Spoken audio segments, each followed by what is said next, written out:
that Christians should be involved in government. And recently, it was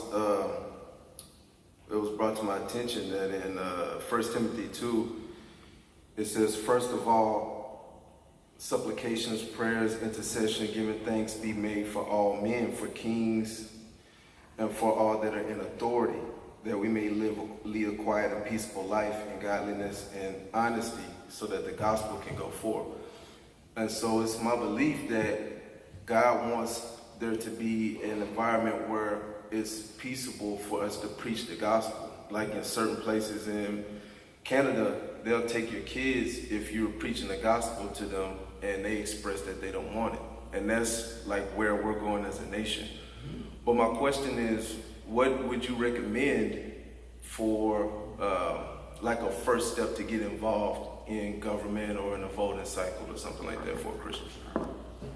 Well, the first thing to get involved in a government cycle, in an election cycle, is to understand issues.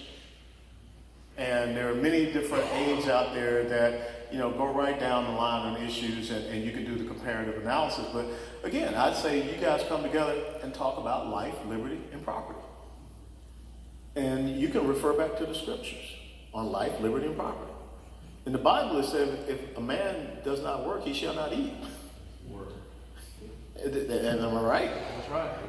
And so, again, people could take these things and they'll twist it. Just the same as people saying, well, you mean nasty Christians, you don't want these people to be able to come into the country. Well, I'm a very compassionate person. But I know that when God kicked Adam and Eve out of the Garden of Eden, he put an angel with a sword of fire there to keep them from coming back in, because they were illegal.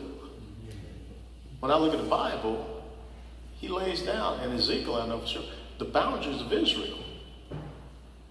And now you have this terrorist group, and I can understand why Americans are supporting the terrorist group. They killed Americans and hold Americans hostage. But that's how off track that we've gotten. We are having these discussions. And if you really want to understand, now I'm getting a little historical, but where did the word Palestine come from in the first place? Rome named that region after the Philistines because it was punishment to the Jewish people for starting a revolt against them. It was Syriac Palestina. The root word of Palestina goes back to Philistia, the Philistines. The ancient Philistines were Greek. They weren't Arabs. They weren't from there. No, that's right. And so when we come together and we study, we understand these things that are right there in the Bible, and we bring it up to today, then we can be better informed on the issues that we're facing. Then the other thing I tell you, start raising up people to run for office. Okay? Right here out of all these churches that we have. We've got to start doing it, especially you young guys. Okay? Roman Garcia, when I was a state party chairman, Roman Garcia contacted me and asked me if I would come down to Kerrville, Texas, and support him running for a city council race against a sitting incumbent. You know how old Roman Garcia was? 19. And he won.